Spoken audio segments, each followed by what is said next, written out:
പ്രിയമുള്ളവരെ, നമ്മുടെ സന്തോഷം മറ്റുള്ളവരോട് പങ്കുവയ്ക്കുമ്പോൾ നമ്മുടെ സന്തോഷം ഇരട്ടിയാകുന്നു. ദുഃഖമാണെങ്കിൽ മറ്റുള്ളവരോട് ഷെയർ ചെയ്യുമ്പോൾ നമുക്ക് കുറയുന്ന ആശ്വാസം ലഭിക്കുന്നു. ഇതുപോലെ തന്നെ കത്തോലിക്ക സഭയിൽ മനുഷ്യർക്ക് തങ്ങൾക്കുണ്ടായ പാപങ്ങളും വീഴ്ചകളും ഏറ്റുപറഞ്ഞ് പാപമോചനം നേടാനും പ്രായശ്ചിത്തം ലഭിക്കുവാനും ആയി സ്ഥാപിക്കപ്പെട്ടിരിക്കുന്ന കൂദാശയാണ് കുമ്പസാരം എന്ന കൂദാശ.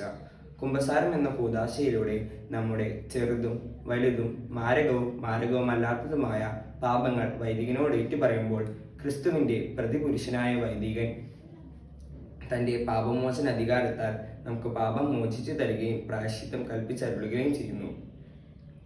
നമ്മൾ ചെയ്ത പാപം ഇനി മേലിൽ ആവർത്തിക്കുകയില്ല എന്ന് പ്രതിജ്ഞയെടുക്കുകയും അത് നിവർത്തിലാക്കുകയും ചെയ്യുമ്പോൾ തന്നെ നമ്മുടെ മനസ്സിൽ വലിയ ഭാരം കുറയുന്നത് പോലുള്ള അനുഭവം ഉണ്ടാകുന്നു. നമ്മൾ എത്ര വലിയ പാപങ്ങളും ചെറിയ പാപമായാലും വലിയ പാപം ചെയ്തുവാലും 2 ആഴ്ചയിൽ ഒരിക്കൽ വന്ന് കുമ്പസാരിക്കാൻ നമുക്ക് പരിശ്രമിക്കാം.